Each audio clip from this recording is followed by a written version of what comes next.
আসসালামু আলাইকুম। Mahmuda daily lifestyle থেকে আমি মাহমুদা। দেখো আজকে তোমাদের জন্য গরম গরম পিৎজা বানিয়ে নিয়ে আসলাম। খেয়ে কিন্তু রিভিউ দিবা কেমন হয়েছে। আরে কি ভাবছো সত্যির পিৎজা? আরে না, ধোকা খাইলে তো। এটা হলো ক্লে দিয়ে বানানো মিনি পিৎজা।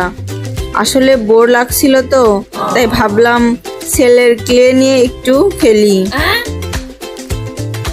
তো হলুদ, লাল, সবুজ, অরেঞ্জ, ব্রাউন সবগুলো কালার দিয়ে বানিয়ে ফেললাম মিনি পিৎজা। মনেই হচ্ছে না একদম রিয়েল। আমার তো নিজেরই খেতে ইচ্ছে করছে। উফ কি স্মেল! ও সরি স্মেল নাই, কারণ এটা খাওয়া যাবে না গো। খাইলে কিন্তু দাঁতও ভেঙে যেতে পারে। আমার ছেলে তো দেখে বলছে আম্মু খাই। আমি বললাম বাবু এটা শুধু দেখার জিনিস, খাওয়ার না।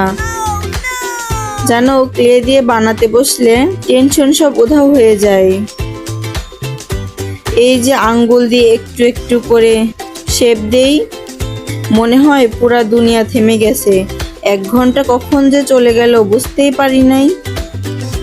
আর তোমরা বাচ্চাদের সাথে সময় কাটাতে কি বানাও কমেন্টে জানাও তো। যদি ভিডিওটা ভালো লাগে তাহলে একটা লাইক দিয়ে দাও, আর আমার মতো ধোকাবাজকে ফলো বা সাবস্ক্রাইব করে রাখো। নেক্সট ভিডিওতে কি বানানো যায় কমেন্ট করে জানাও। ততক্ষণ পর্যন্ত বাই বাই।